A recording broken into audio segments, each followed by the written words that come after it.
Hello, everybody. Welcome back. So excited to have my next guest on. He's going to inspire you. His name is Ricky Johnson. He's a former Marine.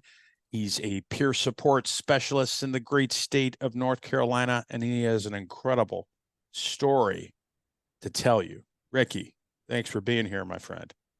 Patrick, thanks for having me. I'm honored to be here. It's a pleasure. Absolutely, brother. Thank you for your service as a devil dog. Likewise, thank you for yours as well. I appreciate it. I remember we were talking a little bit before we started. I remember my Marine friends used to say, you know what Army stands for, right? I don't know if you ever heard this, Ricky. Yes. Aren't ready to be a Marine yet. Yes. you know Marines, what Marine stands for? My ass rides in Navy's equipment. So. That's hilarious. I never heard that before. I'm gonna use that, Ricky. I'll give you full credit. We're Department of the Navy, so that's why we say that. Well, what made you, brother? Again, thank you for your service. What made you want to become a Marine and serve your country? I was 19 years old. I had a new baby. I had my son at 17 years old, and I needed some structure, some guidance, and discipline. So I chose the Marine Corps. I wanted that extreme culture. I wanted the challenge, and that's what appealed at the time of my life. That's what appealed to me. So that's why I went that direction. Yeah, and I respect the hell out of the Marines. Great group of individuals, men and women. Really good friends that are retired Marines now. So thank you for your service. Any good stories about being the Marines that you can share? I never saw combat. I never was deployed. I was an Air Wing Marine, 1391 bulk fuel specialist. I pumped a lot of gas. That's what I did. I worked on the airfield for most of my enlistment. I never was deployed. I did my whole enlistment in Beaufort, South Carolina at the air station there.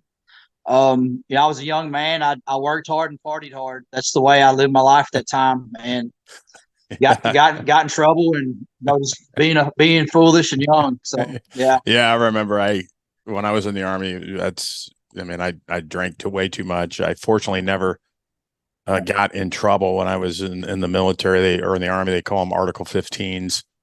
I never got in trouble. I don't know how I didn't, because we're always messing around and stuff. But you have an interesting story that I want you to share, because your life took a turn in a different direction. And can you talk about that, sir? Absolutely. Besides being a 5-year Marine veteran, I'm also a 3-time convicted felon for methamphetamines and DWIs. I have 2 felony methamphetamine possession charges, and I have a felony for multiple DWIs. It would take me a good 35 minutes to tell my entire story, but I can just give you the quick, meat and potatoes of it. I'm originally from Missouri. I grew up. I had a good family, had good parents, but both of my parents did die of alcoholism at the age of 49 and 52. As a young kid, I was exposed to substance use. That's the culture that I grew up in. My dad would take me to the bars with him. I was exposed to alcohol at a very young age, like 4, 5, and 6. My family would let me taste beer, and that appealed to me, and I aspired to be just like them. I don't blame them for the choices that I made, but it created a monster with me. Also, as a small child, I was violated sexually by a family member. I was molested. That had a very traumatic impact on my life. Stood us to this day. I get to high school, as I mentioned. My son was born the summer before my senior year. I was 17 years old. Like I said, I needed some structure, some guidance, and discipline, so I joined the Marine Corps. And being a Marine with that extreme culture and personality mixed with substance use, it was a perfect storm for me. It about killed me. But what the Marine Corps instills into us is the ability to improvise, adapt, overcome, and not give up. And that's probably what saved my life. Going down the road, I discharged from the Marine Corps, and I had good intentions. I was going to be the father to my son I didn't have. When I say the father I didn't have, my biological father wasn't a bad man, but he just struggled with alcoholism my whole life, and I never was mad at him. I had a good upbringing by my stepdad, and he's a good man. A lot of who I am today is because of how he raised me. I returned back to Southeast Missouri after, I discharged after 5 years honorably. And I was going to, like I said, I had good intentions to be a good dad. But if I told you that I made my son a priority, I'd be lying to you. My priority was methamphetamines, alcohol, pills, and criminal activity. That came before everything, including my son. I would get high on meth in front of my son. I would let him get high in front of me. I would take him with me on drug deals. On multiple occasions, my son would see me so intoxicated on alcohol and pills that I was covered in my own piss. When I tell you that I would let my son get high in front of me, I had so much guilt and shame that I couldn't tell him no. In my mind, I was showing him the right way, how to do the wrong thing. When I tell you that I sold narcotics, I was not some successful drug dealer, if there was such a thing. I would glorify it anyway. I was a nickel and dime thief who stole from people, and I lied and manipulated and I deceived. And that's the way I supported my addiction at that time of my life. In this time frame, my mother passes away. I was a mama's boy, and I used my mother's death as an excuse to get more heavily involved in substance use. And I spent about 10 years in and out of active addiction. And people often ask me, why did it take you so long to come out of it? And the way that I always frame it, because we can all relate to this, it was a comfortable misery. Yeah. And what I mean by comfortable misery, on the outside looking into these environments, it looks like insanity and very toxic. But the more time you spend inside of it, you develop these skills and tools to help you to survive, and you become good at it. It's like somebody who's an active duty service member transitioning to the civilian sector after a 20-year enlistment. It's the fear of the unknown. We doubt our abilities, and it can be very overwhelming. It could be the homeless population I'm trying to get somebody into housing or employment, and I'm like, hey brother, hey sister, you got to leave this environment behind. 9 times out of 10, they'd rather stay where they're at because they're comfortable in it. So that's what I mean by comfortable misery. Yeah. And, to be honest with you, I wasn't willing to commit to a change. Doing the wrong thing can be fun and it can be easy, but most of the time there's going to be a regret and a consequence to come with it. And that's what it was. And I wasn't willing to commit to this change. The transition took place in my life. I ended up in a rescue mission, and Patrick, prior to that rescue mission, like I said, I'd been, prison, jails, treatment facilities.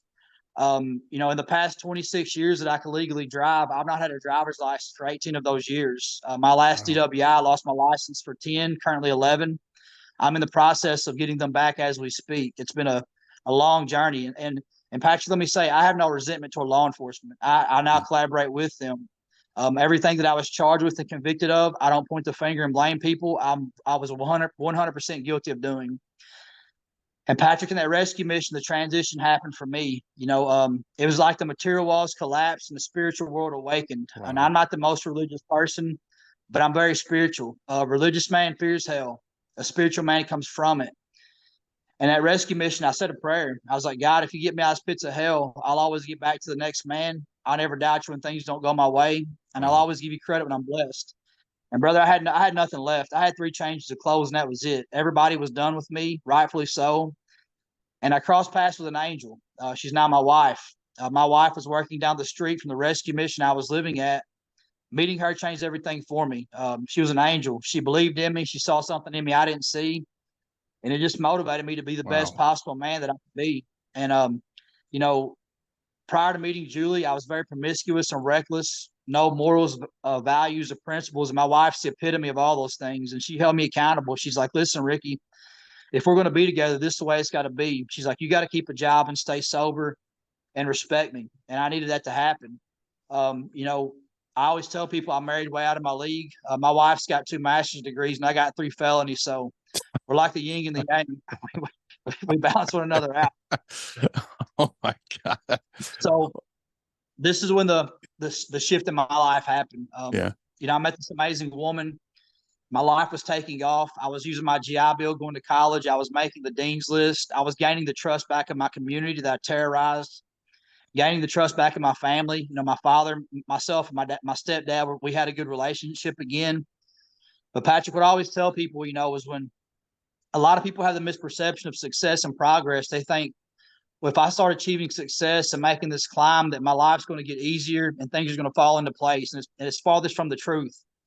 Something I always keep in mind is success is asking for a larger set of problems and the courage to continually solve it. The enemy's always coming, no matter what, the enemy's around the corner. All that time that I spent worrying about what Ricky wanted, what Ricky needed, poor Ricky, Ricky's locked up. I neglected my son, the person that needed me the most. All the broken promises, all the letdowns, all the lies. Patrick, I was a father that would tell my son, "I love you more than life. I'll do anything for you." But I would continually put other substance users, criminal activity, my addiction. Patrick, I would put other women's kids above my own son to gain their acceptance, and I would steal from my son to get high. My conduct proved that I was a liar. The message I was sending to him was, landing these people in this life mean more to me than spending time with you. To make the long story short, on December 12th, 2015, I get a phone call. My 18-year-old son felt like he didn't have any worth or value, and he goes to a city park and he hung himself. He took his own life. As you can imagine, it knocks the piss out of me every single day. I go to sleep with a broken heart. I wake up with a broken heart. Never ends. I'm not mad at my son. I'm not mad at God. My son made a bad choice. The way that I choose to look at it is his death killed me, but it inspired me. It inspired me to be a better person. People often ask me, do I blame myself for my son's death? And there's many days that I do. But what I always tell people is my conduct 100% impacted his mental health. The way that we treat people matters. When I leave my house, I'm very aware of how my conduct can impact somebody in a positive or negative way. Patrick, what I always tell people is the most effective form of leadership is the manner in which we choose to lead ourselves. Our words are who we aspire to be. Our conduct proves who we truly are. And I always remember that. And there's days that I wake up discontent, pissed off. I still can't drive. I got 3 felonies. My son's dead. There's a million excuses that I could use to project negativity on other people, but I refuse to do that. Yeah.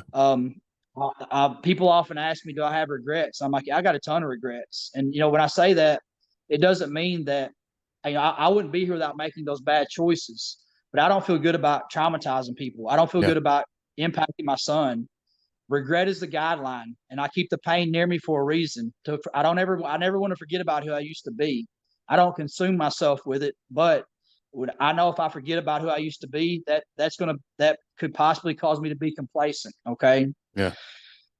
So as you can imagine, at the time of my life, I was devastated. And what I started doing that was very beneficial for me was I would get on social media and I put my entire life in front of the world. I exposed everything about myself, all the bad stuff, the thieving, the lying, the getting high in front of my son.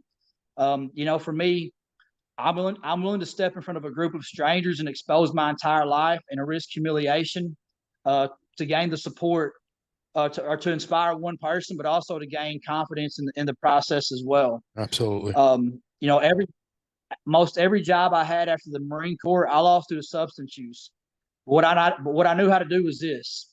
I knew how to persevere and be resilient. And to persevere and be resilient, it doesn't take talent or a gift, it's effort. It's getting back up over and over again. And I knew how to do that. I know how to inspire people. When I say inspire people, it doesn't mean you have to be a hero. Practice what you preach, personify what you teach. Remember the quote, if a man is right, his world will be right. And I stand on that. To be therapeutic, it doesn't mean you have to be a therapist. Be present with somebody. Be willing to listen to them. And I knew how to do those things. And I didn't know at the time of my life, but that was God's way of preparing me to, even to do this podcast. I'm not the greatest public speaker. I've given over 300 presentations in over 200 venues, and I don't always get it right. I still stutter. I still forget what I'm trying to say, talk fast. I cry in front of audiences, but I've never canceled. If I'm invited somewhere, best believe I'm damn sure going to show up and I'm going to give my very best. Yeah. There's nothing about me unique. I refuse to quit. If I fall down, I'm going to get back up and I'm going to keep pressing forward. Amen, and Patrick, brother. when I began public speaking, I did not pursue doing this. Because like I said, I stuttered. And when I felt like God was calling me to do it and other people were like, hey, Ricky, you need to start talking about these things publicly. So what I started doing was I would stand in front of a mirror for hours with an iPad, sweating and crying and asking God, like, why are you calling me to do this? This is what I want you to people to keep in mind. Whatever we fear the most, when we overcome that, that's going to become our greatest strength. And if you'd have told me 6 years ago that I'd be speaking in front of law enforcement or 600 healthcare professionals as a keynote speaker, I'd have been like, there's no way in hell. but I just kept putting myself in these uncomfortable situations. And that's ultimately It's how my career amazing. began. And in a nutshell, that's the quick version of my Oh, story. So Jesus, that, brother. First and foremost, Ricky, thank you, my friend, for being so transparent. And second of all, I should have started with, I am so sorry for the death of your son. No parent, no matter what is going on, should experience the death of a child. So I'm very, very sorry, brother. And I love your humility and I love your transparency and the willingness, obviously, and I can hear it in your voice and you're a great speaker, by the way, I can tell. thank Um, you. the passion and the conviction in your voice, um, when you're owning everything instead of, pointing and trying to figure out, you could easily blame God. You could Yeah. easily blame other people but I admire the heck out of that, brother. And it's amazing to me how God works. God works in mysterious Cool. ways, and I believe that. And to have your wonderful wife, it sounds like, come into your life. That's God. That's that's God giving you. All Yeah. right, Absolutely. giving you somebody in your Yeah. life to support you. And I just admire your journey, brother, and what you're doing now, because it takes a lot of courage, as you know, to get up there and be transparent. But I admire it, and I think Yes. that's what we need in the world today. More people like you who have who are very authentic and are not afraid of putting it out there, because that's what people want majority of times. Do you Yeah. do you ever have those days where you're like, I know you have bad days. I have bad days too. I've been through treatment. Sure. Nothing compared, to what you've gone through. But do you ever have those days where you're like, shit, I want to use again? And if you do, how do you get past that? Because that's a huge thing with people in recovery, as you probably know. Sure. Do I ever have moments of wanting to use? Not necessarily, but like I'm very mindful, like when I'm traveling or especially when I'm on the road traveling, I see people that can still drink alcohol. I don't judge them for that. I don't have a relapse left in me. They Good. make drinking look very innocent, and to them it may be. And I have to be mindful of that, because in my mind I'm thinking, well, if they can do it, I can still do it. And I know for me, one drink and it's over with. I always remember this: just because you get the monkey off your back, it doesn't mean the circus has left town. I like, Um, yeah, I like that that. never this never goes away from me. Yeah. What keeps me held accountable is, for one, discipline and commitment. But I care to disappoint people. I don't want to let people down, and that's something I always and I care to be a good example. Yeah. Could I drink a couple beers and nobody would ever know? Probably, but my conscience would kill Yeah. me, and You I would could not in know. good Yeah. faith do this. Yeah. You would know that. 100%. That's something that I always keep in mind. But I have bad days, absolutely. But I fear letting people down, and I Yeah. always keep that in mind. So that's something that helps me from getting complacent.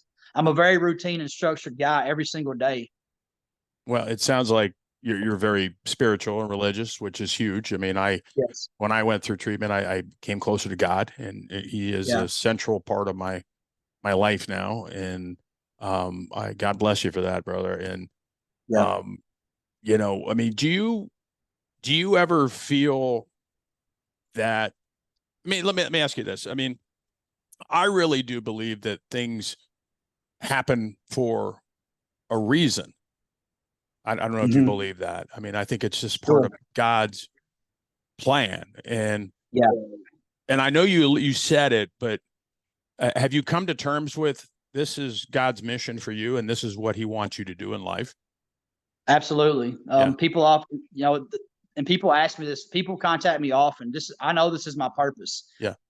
Does it make me feel? Does it make the pain less in my son's death? No, but his death has been a gift to me. I wouldn't be here without it. I mean, his death has helped me to impact a lot of people, because that gives me something I can get on somebody's level that somebody else maybe can't.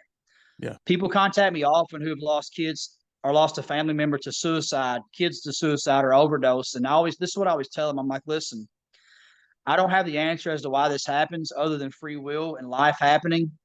And I said, what I'm about to tell you is not going to make your pain less. I said, but you're going to get through this. You're going to gain wisdom, experience, and a lot of knowledge that you can't pay for. And I said, it's not going to lessen the suffering. I said, but eventually you're going to cross paths with another person who's going through what you've already gone through. Mhm. And I said, guess who's going to be there to support them, support their fellow man? I said, you, like I'm supporting you. That's going to be your purpose. And that's the way that I choose to look at my life. Yeah. Yeah. And it's just powerful, brother, that, yeah. And I'm willing to bet. In fact, I believe, and I'm sure you do, that your son is with you all the time, and he's very proud of the man Uh, you have become, and the yes. mission you're on right now. So that should give you some sort of, solace, even though I can't imagine, what you go through every day, waking up and knowing that he's not there, brother. Yeah. And Patrick, when I talk about it publicly all the time, people always tell me like, Rick, you got to forgive yourself. I don't know what forgiving myself means. Okay. Mm-hmm. To me, forgiving myself is, it never goes away. Yeah. I don't feel good about hurting people. I don't obsess over it and consume myself with it. But it's always there. And, but it's just, I accept that as part of this Yeah. process. Yeah. God bless you, brother. And so you're doing all this great work. You mentioned going and speaking with huge audiences, and you're talking. So is that primarily what you do? I mentioned you're a peer support specialist. Yes. And can you explain more of what you're doing now, brother, to give back? Yeah. So, for one, a peer support is like a mentor. It's a person with lived experience who's willing to share with other people how they got through a similar struggle. So my role as a peer support would be like, if you're going through something that I can relate to, I'm not trying to fix you. I'm just trying to say, hey, brother, I've gone through this. We're going to get through it. We're going to get through it together. And I just walk with you through the fire, kind of sharing with Yeah. you my perspective of getting through it. So what I do is I have a nonprofit that I just started about a year ago called the Simple Relentless Project. I speak full time. I speak at prisons, jails, high schools, veteran population. There's not a demographic that I probably not spoke to or that I won't go into. I've been into about every environment. I just try to go around. Like I said, I'm not trying to fix people or save lives and change lives. I just look at it as I'm planting seeds. Yeah. And I'm not there to judge people. I'm not there to tell people how you should or should not live your life. I'm just like, listen, guys, this is the choices that I made. This is the consequences that I suffered, but this is also how I got out of it as well. So even if somebody can't relate to what I'm going through, they may know somebody that's going through it. So my intention is just to maybe share a gem with them that they can implement in their own life, and maybe it benefits them down the road somewhere. Well, and I think you're the epitome, Ricky, of being through hell and back, and providing to, showing people that no matter what happens to you in life, you can keep driving forward and you can get back on that horse, however you want to put it. I always believe that. I remember my mom, who passed away. Both my parents passed away, but my mom was very religious. She was Catholic, and my dad was Catholic too. And I remember my mom used to say, God never gives us more than we can handle, even though it seems like we're the walls are closing in. And I really do believe that. And I know we just met, but God's using you, brother, and he's using you in a good way. And yeah, it's truly amazing, my friend. And Patrick, and to piggyback off what you just said, people ask me often, like, do I ever have bad thoughts, or did I ever think about taking my life after my son's death? And I'm like, no, I don't think those things. And I get to my point about that, but they're always asking me like, what keeps you from, following through? I'm an impulsive guy. I have bad thoughts on occasion, but I always tell them like, I know the weight that I carry. What kind of man would I be to pass that on to my wife? Absolutely. And for the rest of her life, she's devastated, thinking, why wasn't my love enough for him and his love enough for me to keep me alive? And I would never put my wife through that. And Patrick, those days when I have those impulsive thoughts, it's really just minimal things, but it seems serious in the moment.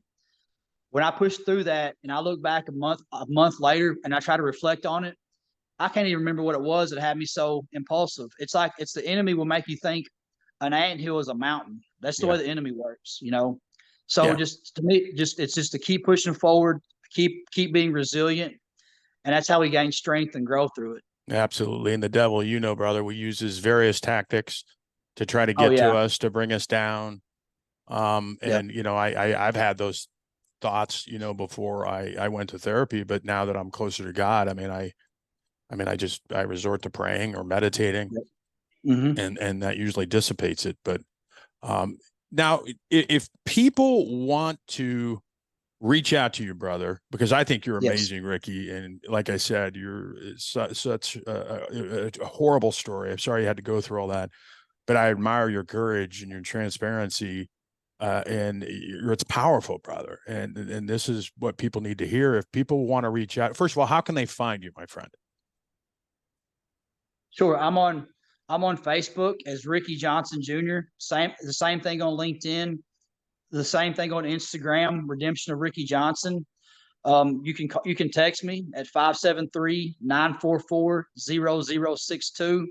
And I can also, when you post this, I can post my email address as well. I'm easily accessible, very approachable. Anybody can contact me, and if you need something, please do. The only thing that's kind of questionable in my mind, Ricky, is you were a Marine. So I know. I'm just kidding, Yeah. brother. Just kidding. Yeah. For people on a more serious note, for the listener who is listening out there right now and suffering or going through challenging times. First of all, if it gets bad, please dial 911 and get somebody rolling towards you. But if there's somebody out there who's depressed, maybe dealing with addiction, and don't know what to do, what would you recommend them to do, brother? Not necessarily recommend, but just something that I personally, maybe my perspective. There's tons of resources available. If Absolutely. you have access to Google, if you have a friend that you can trust, contact. For one, I want them to remember they're not weak for having a bad thought. You're not weak for going through things. A lot of times, the strength that we're praying for, people have the misperception of thinking the strength just falls into our lap. What we're going through is the gift. When we get through that, that's where the strength comes from and prepares you for that next battle. So, stay in a fight. There's resources available. There's people that care about you. There's people that's willing to listen to you. To me, the most effective tool of communication is just being willing to listen to somebody. Most all of us know in our hearts and minds when we're doing too much of something or not enough, especially if it's causing a negative impact in our life. We just want somebody to validate what we're going through. Hey, brother, it's understandable you feel this way. I'm here for you, and I'm here to listen to you. And that's what most all of us want. Yeah, and I think it's important, brother. And you alluded to it, having your wife that supported you or supports you. But I think it's very important who you're associating with too. You don't want to be around negative people. I mean, you want to try to keep those people in your life that are going to lift you up, not bring you down. A quote that I live by that I always share in my presentations is, when you surround yourself with people who have nothing to lose, they're going to help you lose everything that you have. I'm very mindful the people that I have surrounding me, men like you, I want people around me that's going to hold me accountable, and they're going to enlighten me. They're going to tell me what I don't want to hear, but what I need to hear out of love, because they want to see me grow. And that's what my wife does for me often. It doesn't mean that I like hearing it or it feels good, but love isn't lies. Out of her love for me, she's honest with me and it gives me an understanding of where I need to improve at. So that's who I have surrounding me. Well, Ricky, well, God bless you, my friend. Thank you so much. Yes, sir. For taking the time to come on the show. I think you're amazing, a wonderful person doing God's work. We are here to support you any way I can. And hopefully one of these days I can meet you in person, my friend. That's going to happen. I believe that. Well, thank you so much, my friend. And God bless you. And I will let you know when I push this out, brother. I appreciate it. Thanks for the opportunity. I also want to tell all law enforcement listening to this that I appreciate their service. Thank you. Thank you, my friend. God bless. Mm-hmm. Yes, sir.